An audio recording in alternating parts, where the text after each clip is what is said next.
Hi, hello everyone. How's it going? It is early in the week. It's Monday, August 26th, 29th. That's right. There's football on the 29th, on August 29th coming up. There's college football, and this video is predominantly going to be about the college football algorithm for 2019.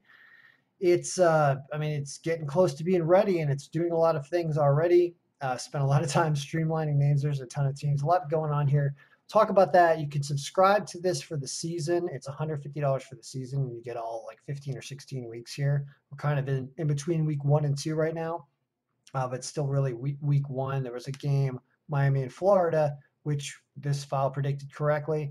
You can subscribe to it for the season. You can subscribe to it by week or by month. You check out kenbraverman.com. We have NFL, college football, college basketball, baseball we're in the middle of, which I'm going to talk about at the end of this video because the baseball file is having an amazing day as well.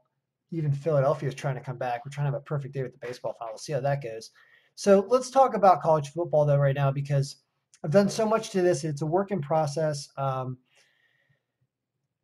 There'll be an update before Thursday's games, but you're really not going to be able to use this appropriately until week 2 or week 3 because all of our projected score and stats and stuff is all based off last year right now. So really don't throw your bankroll away the first few weeks because it's not even working yet, but it does provide some value. So what I've done is I have all these games here to pivot. I've got the whole schedule for the whole year here and ways of looking at, you can look at this all by team or by week or by whatever. Be like, who's Air Force playing?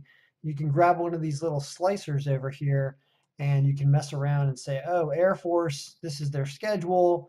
If you had to pick Air Force 1 week based on last year's stats, the week to do it would be right here in week 6 against San Jose State, apparently, because they're a much better team than San Jose State was. They're also better than Colorado State down here.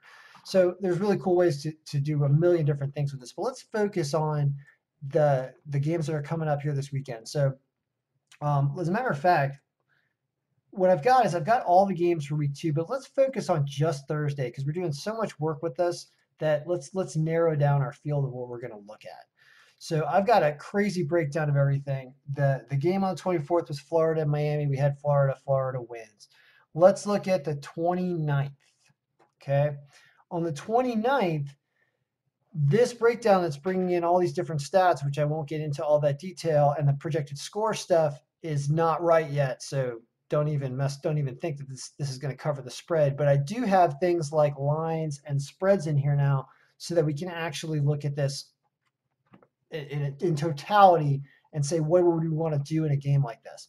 So let's talk about that. Well, first thing we've got is Florida International against Tulane. Florida apparently has a 2-point positive spread and they're a slight dog. We have them as winning. The plus 18% here means that, but based on last year's stats, Florida International is going to win this game. Now, obviously, last year's stats, so do not throw your entire bankroll on this. We don't know what's going on. It's a new year. You'll know more in week 2, week 3. But based on last year, there you go. It says that Clemson's a huge favorite over Georgia Tech. And you can see this, it's going to flip it both ways. So you've got Clemson down here at plus 73% and Georgia Tech at minus 73%. You get to look at it in both directions because it's going to give you things like spread and stuff.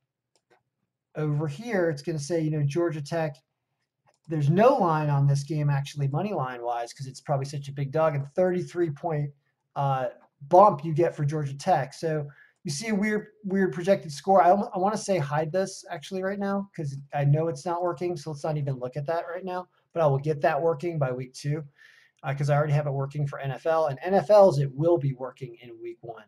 So let's just look at lines and percentages. So this is an interesting one because we're favoring a dog in Florida. Don't mess around with, you can't even mess around with the Georgia Tech Clemson game. Kent State, similar situation, 25-point bump for Kent State. Who are they playing? Kent State is playing Arizona State. Arizona State minus 3,000. Lord knows these kind of crazy games with crazy spreads. I don't know what to do and stuff like that. We're going to learn, but I would say obviously stay away. So is there anything reasonable we're looking at here?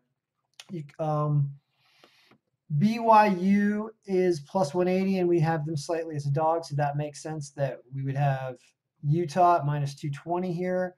I don't know about the 7-point spread. Tulane, FIU, and Cincinnati and UCLA. So Cincinnati, now this is interesting. We have Cincinnati at 55%, and they're only at minus 135. So in a situation like this is a great thing to talk about to end the football discussion on for this week, which is you have disproportionate amounts of money on disproportionate schools and teams in college because people want to play their alma mater, and you got a nice legacy donor that wants to, bet on the team that he went to, regardless of whether or not they're supposed to win. So in a situation like this, where Cincinnati's probably a much better team, at least they were last year, according to the file, then this year you got extra money on UCLA, which is driving the price down on Cincinnati because people are betting on UCLA. UCLA's odds are plus 115, but they probably should be like plus 200 or 250. So that's a very interesting play to take something like Cincinnati because you're probably getting a better line, and you might even take them with the points. But I like this minus 135. In football, teams play to win. I don't like messing around with points as much. So that's kind of how this looks here. When you look at week 2 in its totality, were there any big percentages? Oklahoma State was a big percentage at minus 650. I will do another video and discuss more college football weekend as this projected score part gets updated. But like I said, week 1, don't even care about week 1 because week 1 is just week 1. So that's football. Let's end this on baseball because I'm going to double check my scores. We're having a phenomenal day. So we already had Colorado at plus 140 as a dog. They beat Atlanta 3-1. Right now, look at that. Philly just came back in. We have Philadelphia over Pittsburgh as our last pick of the day. They're up 5-4 now. They were just trailing 4-2. They just took the lead. St. Louis, our other underdog, we had them winning 7-4. They're winning 11-2 right now in the 8th inning with 2 guys on. St. Louis is winning. Oakland is crushing Kansas City 11-2. The Reds are up 6-2 on the Marlins right here in the 9th inning with 2 guys on. We are having an amazing night. So if we can catch Arizona and the Yankees and Philly holds on, you're looking at possibly the first perfect day of the freaking season. I have not had a perfect day in the algorithm all year.